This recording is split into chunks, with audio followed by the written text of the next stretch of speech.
Hi everyone, so for today's video, I am going to be focusing on many pieces only. So you guys have seen how I highlight plenty of times, but this is something I always struggled with when I was really diving deep into blondes and becoming a blonde specialist.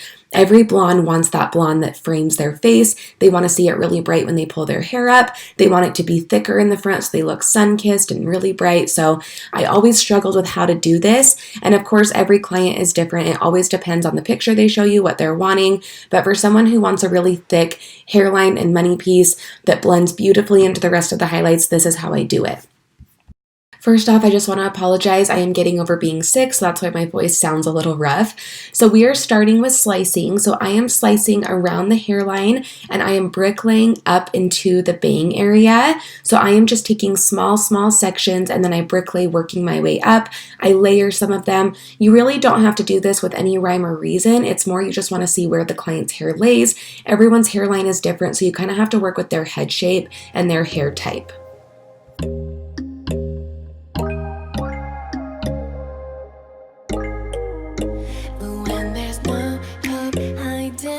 Chance concealing what deep down I felt for you.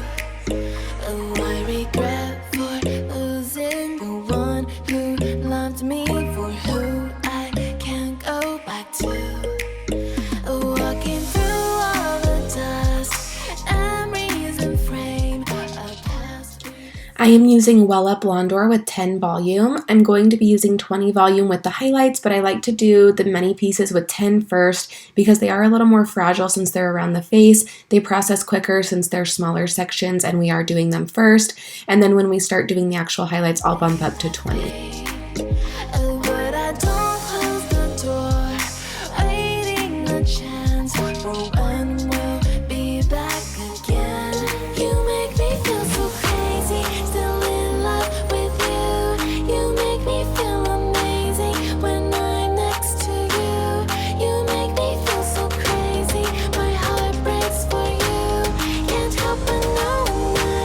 So I want her hairline to be pretty solid, which is why we are doing all slices, but I also want it to transition beautifully into her highlights. So I'm going to show you guys how we're kind of putting our foils in to get that. We're doing all the slices, then we're going to start doing the highlights really close together with no subsections so that when it's all laying down, it's going to blend really beautifully. And then we're also going to tone at the bowl so I can show you guys how I differentiate toning between slices and highlights.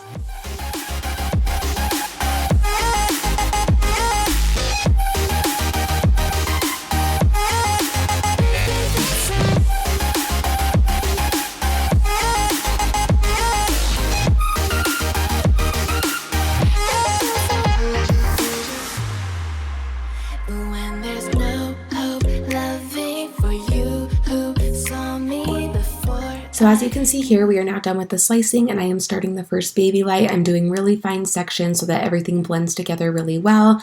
I'm also using the new Fremar Desert Bloom foils. You guys, these are so cute. They're like a turquoise and rose gold ombre. They're like the cutest things ever. I don't even want to use them because they're so cute. But yeah, you can check out Fremar to get these. They are incredible. What I have around me means nothing to me if I can't share it with you. Walking through all the dust, memories and frame a past we simply let fade. But I don't close the door, waiting the chance for when we'll be back again. You make me feel so crazy, still in love with you. You make me feel amazing when I'm next to you. You make me feel so crazy, my heart breaks for you. Can't help but knowing that I'm still in love with you. You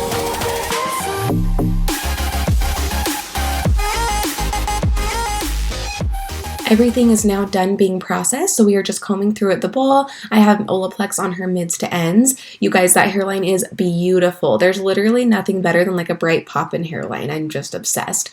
So I am using Goldwell Colorants 7N, 7NA to do our shadowing today.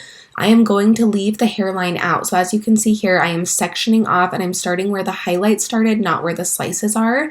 So it's right where the slicing ends. So we almost have that like thick headband of blonde, and that's where we start. And you can see here I'm just slightly shadowing, nothing too crazy. I just want to give her a little bit of depth at the base just so it's a natural grow out, but I also want to keep it really bright. I usually only let this sit about 10 minutes with colorants.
Once that shadow has been sitting for about 8 minutes, I'm going to go through and just gently tap the hairline. Depending on the look your client's wanting, it's going to vary on the technique you do. If you want to keep it like so bright, you can just gently tap. If you think you went a little too heavy and you want to tone it down, you can shadow or smudge. That's the beauty of doing a hairline like this. If you overdo it, you can always correct it with a toner. And that's what I'm doing here. Not really correcting, but I'm just kind of like slightly tapping it so that it blends a little bit better. There are times when I don't tap or shadow the hairline at all, but for her I'm going to, just because I do want it to blend really beautifully. And I only leave this part on about 2 to 3 minutes, and then we are going to tone. And I toned her ends with Goldwell Colorants 10P, 10B.